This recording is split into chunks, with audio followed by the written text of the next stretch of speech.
This may be the election that determines and decides how this smelting pot called the U.S., the huddled masses, the immigrants, which is what he is.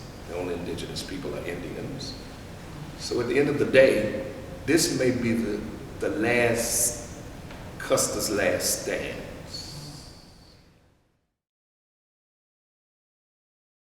But a lot of folks are telling us they don't mind that he's never been a politician because they believe he understands the American people better. Do you agree with that? No, he doesn't. Absolutely not. Sarah Palin was governor of Alaska. Nobody was more scorned for her ineptness in politics as she was. Donald Trump doesn't even bring to the table the level of understanding that Sarah Palin has, and yet he's lauded, he's running neck and neck with a career politician. If I go to my doctor today and he says to me, I've never studied medicine, am I going to let him work on me? Or would I take a lawyer to the courtroom who's never studied law? There is some quality to having a politician who understands the nature of the job. That's my point. Donald Trump has repeatedly asked black voters, what do you have to lose? What do you have to lose? How can you know the percentages of black people who support you and then make a statement that he guaranteed that 42% of black folk will vote for him? That in and of itself is almost, if there is a word, plantationist. There is something about Hillary Clinton more than the emails. I don't think that the whole Benghazi piece and the emails, we really don't have any information on any secret documents that was taken as a matter of her using a server. They're using that. The truth of the matter is, before there was an Obama, there was a Bill Clinton, who was styled in a lot of cases the first black president. She was married to a black man. You're saying Bill Clinton was black? Yeah. She was the first lady, and black folk voted for her husband overwhelmingly. To say that she's disconnected to the African American community is simply a ploy on the part of Republicans to further erase and erode her relationships with African Americans, which they cannot do. But the truth of the matter is they're trying to show her in a light that I think is denigrating, but that she has done some very positive things in the African American community. And I don't think we should just lose sight of that. We're not stupid. We can feel too. We understand people who care about us and folk who don't. Nobody knows how I feel unless I tell you. So to suggest that my feelings for Hillary is misplaced simply because she's a Democrat, for me, is saying that I have no understanding of how I feel. Don't tell me how I feel. I know how I feel. And if I feel like Hillary Clinton is the best person for me based on her involvement in the African American community, she has done her work. What's wrong with her work? She has gone through the ranks. She's been a first lady. She's been a senator. She's been the Secretary of State. Is that not a great resume? Well, a lot of people say the resume doesn't matter because they feel like she failed in every position.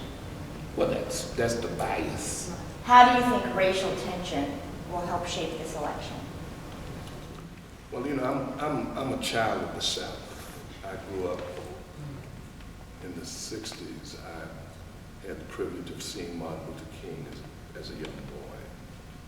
I think people in the South bring a unique understanding to racism, the subtleties of it, the shaking of the hand, when they shake your fingers.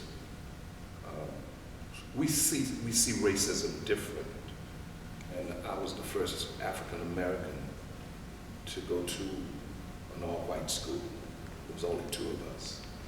So when it comes to understanding and feeling racism, I feel it a lot easier and quicker than a lot of people. Do you still feel it today? Sure. Donald Trump represents white male privilege. Whenever you see a person of his character, I guess I can frame it this way. If it's not about content and it's not about character, it has to be about color.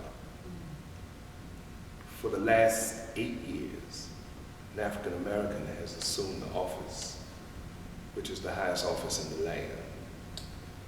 Perhaps in 8 more years, a woman will hold that office. That's 16 years that a white man in the history of this country would not have been in charge of the presidency. Do you think America is ready for that? We will see. I'm not sure at this point if everybody's telling the truth about the way they're going to vote. There's a narrative that Trump has. When I think about his name, Trump, it's used to embellish. When we get put in jail, sometimes a person get arrested, they use that word, trumped up charges, which means that his name means he embellishes, he adds to. And to really hear his narcissism is to believe that he's approaching the presidency as a CEO and not as a human being. There was no humanity to him. We spoke with some folks yesterday who told us that narrative is fabricated, that this sort of systemic racism is not real, that it's just what the media portrays, and that there are black police officers killing white people. Is this narrative real? Yes. Or fabricated? It's real. There's nothing to prove anything about him outside of his dealings that the media continually exposes. So consequently now, if you look at what he says, he has taken on with a sense of comfort to be able to say what I think some folk have been wanting to say for the last 8 years. I would hope that this election, because the country is very polarized because of rhetoric of a man who says, I could kill somebody and nothing would happen to me. That kind of warmongering rhetoric is the kind of rhetoric that's that. What bothers me about this election and Donald Trump, perhaps, I think, he's such an inept, bad candidate that people will forget and say there's no way he can beat Hillary and not vote. So you're worried about turnout? Yes. That's what I'm worried about. I'm worried about people saying that Donald Trump, he can't win. He's no way. And African Americans and Latinos and every ethnic group and white people alike who are steeped in humanity, we got to vote this time. If we don't vote, we can't change what could be an inevitability, and that being President Donald Trump. So you think it could happen? Well, sure it could. Very well could. If we don't vote like we did for Obama, it could very well happen. I think this debate with Hillary will reveal another aspect of his demagoguery.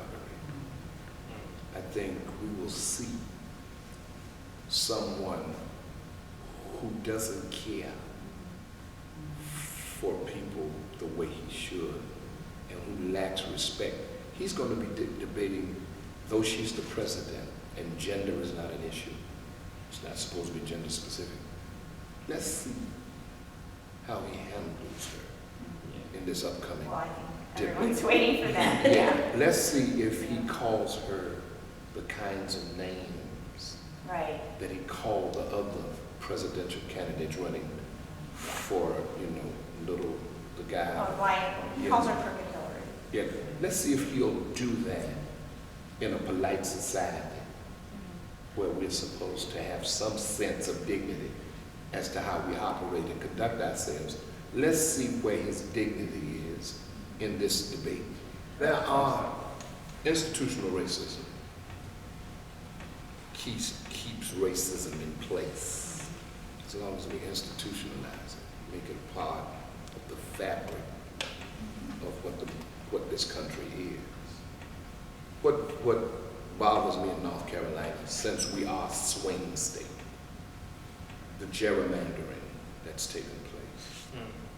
We have people who live in the same house and they split the house down the middle and they are voting in a different district. This state has been gerrymandered tremendously.